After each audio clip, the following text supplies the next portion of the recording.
Imagine being the globalist establishment, and they think they can set up a private, above-the-law, tax-exempt corporate world government owned by a bunch of rich white guys, rich Arabs, and rich Chinese people, basically. Chinese communist. And then they can sit there and everybody else race war with each other and have the media all turn us against each other and then try to get us to reject capitalism and accept socialism and communism that then they administer multinationally. We all live in a system of control where they tell us where to go, where to live, what to eat. Bloomberg says, I want to tell people what to eat. I'm smarter than you. I'm a technocrat, in his own words. Bloomberg has articles about him, about how he's this great technocrat, and he's going to tell you how to live. They are so blind by their arrogance. And then you look at Brexit, that was the first big domino to fall. Now with over 50 countries going towards capitalism, becoming populist countries, it's so exciting. And you've got the EU about to collapse. You've got Brexit. 2 years later, May tried to sell it out and keep them in the EU. And that only makes people more angry and more awake. I remember when we passed Brexit, folks go, oh, well, they'll just ignore it. And I said, that's even better. Because once people know they're getting screwed over, they get angry, they get informed. No one even knew that the EU, I remember I was covering the EU 20 years ago, and people were saying, oh, the EU's not going to take over. The EU's just a trade deal. It's not going to do anything. There's no EU army. There's no, and now it's all here. So everything we talked about is mainstream now. They tried to demonize it. They tried to make fun of it. They tried to say it didn't exist forever.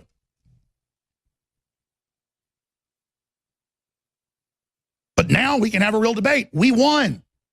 Their bullying, their intimidation, their attempt to say it's anti-Semitic, to say that the EU's corrupt, doesn't work. Or if you want free market, you're racist. People aren't stupid. They see through that. Except for the dumbest of the dumb who are being organized into zombie armies. Let's go to Paul Joseph Watson's powerful report on what Theresa May has been caught doing just days before Trump travels to the UK. UK Prime Minister Theresa May is hanging by a thread after Brexit Secretary David Davis and Foreign Secretary Boris Johnson resigned. So why did they resign? Because Theresa May brazenly betrayed Brexit by proposing a deal with the EU that would de facto keep the UK in the customs union, subjecting us to the same regulatory and legal framework that we voted to leave, and hampering us from doing trade deals with other countries that would provide us with economic independence and prosperity. The very reason why we voted for Brexit in the first place. Correct me if I'm wrong, but when I went to vote in the referendum, I didn't see a third option that said leave, sign up to everything under a different name, and be the EU's bitch. To illustrate how much of a sellout this was, May ran the plan by Europhile-in-chief Angela Merkel before it was even seen by her own party's MPs. Knowing it was a bad deal, she preempted her own ministers resigning on Friday by telling them they'd be quickly forgotten and revoking access to their government vehicles. And guess who praised the plan? Anna Soubry, Ken Clarke and Vince Cable, three of the biggest Ramonas in Parliament. That tells you everything. As we warned all along, Brexit is being betrayed. Theresa May and her negotiators have cowed and rolled over to the EU at every turn. Her prime negotiator is a Remainer who in his Oxford days was a Soviet fanboy who defended Stalin and implied communism was preferable to capitalism. At this point, they're taking the piss. So what happens next? Well, Boris and Davis have indicated that they resigned not to force Theresa May out, but to force her to revise her disastrous Brexit plan, which, given that she's had 2 years to craft it and has delivered what Boris himself called a giant turd, sounds like a forlorn hope. It's time for Theresa to go.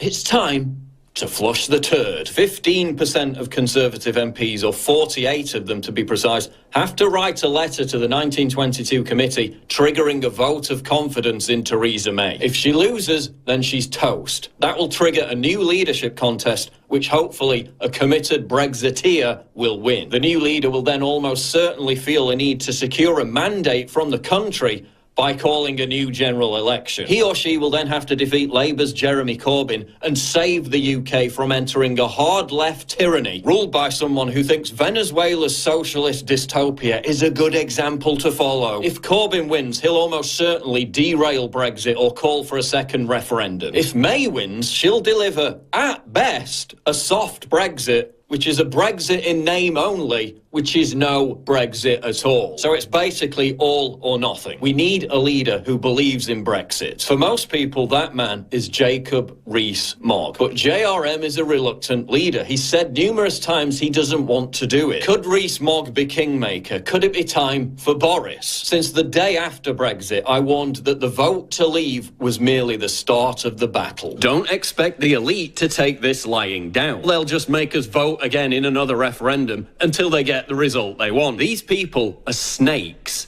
Don't think the battle is won. It's only just beginning. Theresa May is surrounded by establishment globalists who share the very same attitude that sold us out to the EU in the first place. The very backstab that Margaret Thatcher warned us about. There'd be no European Central Bank accountable to no one, least of all to national parliaments. Because the point of that kind of European Central Bank is no democracy, taking powers away from every single parliament and being able to have a single currency and a monetary policy and an interest rates which takes all political power away from us. As my right honourable friend said in his first speech after the proposal of a single currency is about the politics of Europe. It is about a federal Europe by the back door. They have no interest whatsoever in delivering Brexit. They have no loyalty to this sovereign nation. So Conservative MPs have a choice to make. Is your loyalty to Theresa May's dreadful political legacy, a legacy that has betrayed 17.4 million people and the very notion of democracy itself, a legacy that has led directly to the UK's soaring violent crime problem, a legacy that has exacerbated the problem of mass uncontrolled immigration, a legacy that has eroded free speech and emboldened cultures hostile to our own? Is your loyalty to that worth more than your loyalty to your country? Is it worth more than your loyalty to the sanctity of democracy? Is your legacy going to be about how you sold out to Brussels, or how at this pivotal moment in UK political history you stood up for Great Britain?